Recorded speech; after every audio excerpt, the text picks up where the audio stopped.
In today's video, I'm going to teach you how to connect a broker to MetaTrader 5. We'll be using a broker as an example, but the process is very similar for most MetaTrader 5 brokers. The goal is to link your trading account from your broker to your MetaTrader 5 platform, so you can place trades, manage positions, and view charts directly from the platform. Before you start, make sure you have your login credentials from your broker ready. These usually include your trading account number, the server name, and your trading password. It's very important that you use your trading account credentials, not your client area or website login, because MetaTrader 5 connects specifically to trading accounts. Once you've got those details, open your MetaTrader 5 platform on your computer. At the top left of the screen, you'll see the menu bar. Click on File. This will open a small drop-down menu. From this menu, select Open an Account.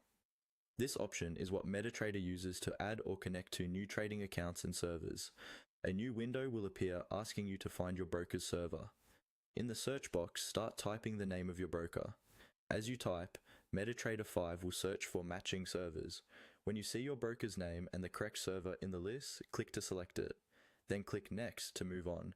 You'll now see options to either open a new demo account or connect to an existing account.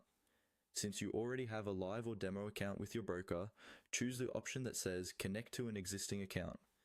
This tells MetaTrader that you just want to log into an account that has already been created at your broker.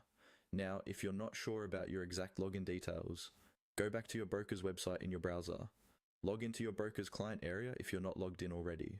Once you're on the main dashboard, look for the menu icon, often shown as 9 small dots or a grid. Click on that, then select Personal Area.